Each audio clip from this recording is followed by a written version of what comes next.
All right, up next, Dayna. Oh, Dayna is a local doer of many things and has been mistaken for Wonder Woman and went to school a lot. Let's welcome Dayna to the stage.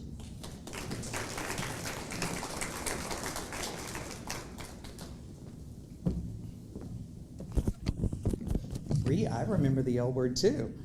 Was I one of the first ones to take you there? If I'm not, or was the time we went with the vagina monologues, was that? That's what I thought.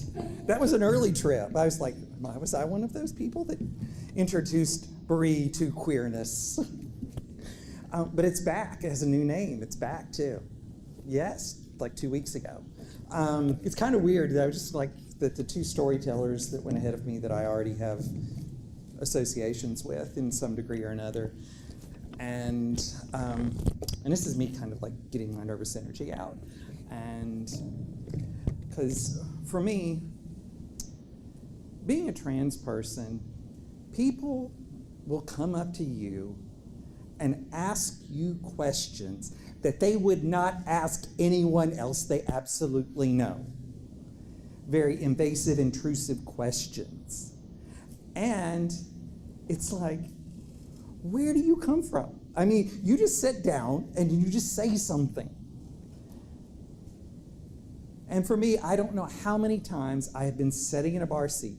Some complete stranger sits down beside me and says, "Do you mind if I ask you a question?" No good conversation has ever started with a trans person that started this way. So all of those questions, some of them have been starting out with just starting on the offensive scale at a 10, and some are like at an awkward, like, why do you ask me that?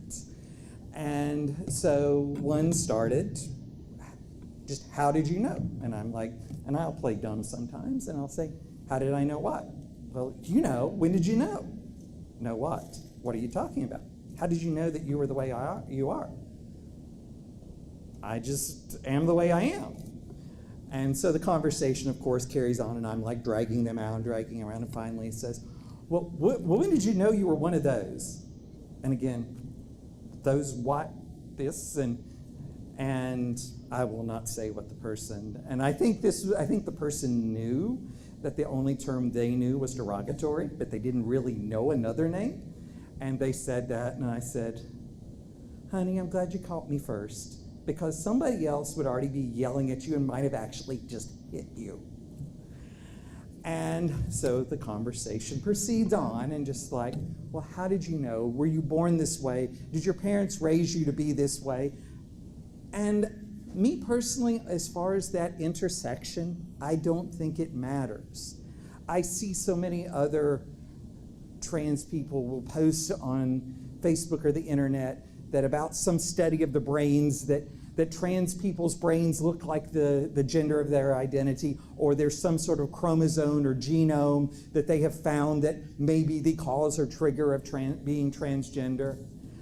Me personally, I don't feel like I need to know that there's a cause, because it's just the way I am and it's who I am. Like I've also been asked, well, did your parents raise you as a girl? No, not really. I was often asked if I was a girl, but that was just because my mom liked to do my own haircuts. And of course, the only haircut in the 70s anyone could do was a pixie haircut. So all of my elementary school pictures, I have a pixie bob. So it's just like people saying, well, yeah, so it keeps going on, and just people just think that for trans people, that our lives are supposed to be this open book, and we're supposed to be willing to discuss our intimate details, like things.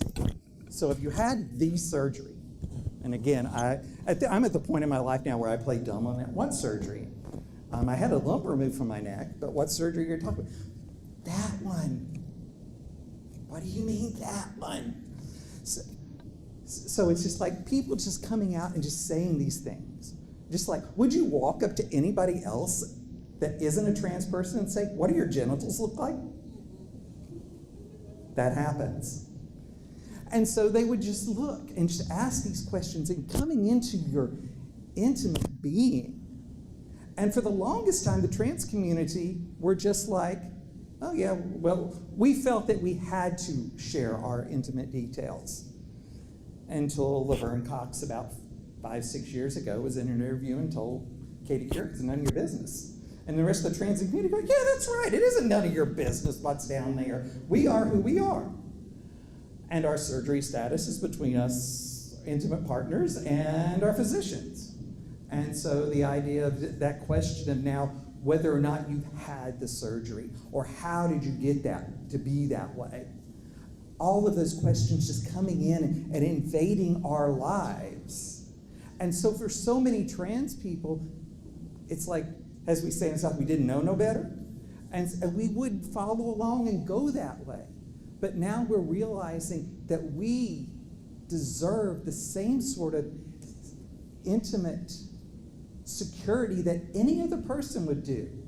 Now, there are some that because they've had their surgery and they're so proud of themselves, they will tell the whole world. Good for them. But so much, it's like allowing a person to be themselves, and being trans in and of itself is being yourself.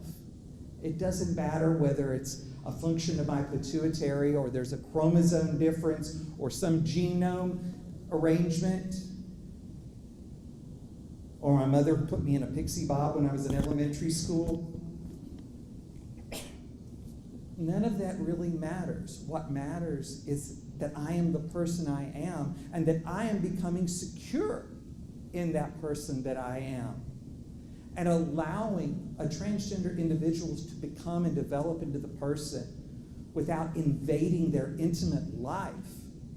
So as far as I look, nature versus nurture, it doesn't matter. I honestly believe it's a combination of both. That you may have a predisposition, but never have an environmental trigger to cause it. And we know that with some conditions and syndromes, that people can have the genetic marker, but never exhibit any symptoms. Parkinson's is one where they found that to be the case. So there may be something in the genetics that may put a predisposition, but I don't think it matters. And I think that there are so many ways that it's multi-causal. So the idea that nature and nurture, I don't think there's any absolute of one or the other, that it is a combination of the two and how they've worked together and made us all as human beings. And that is so true of not just transgender people, but of every single human being.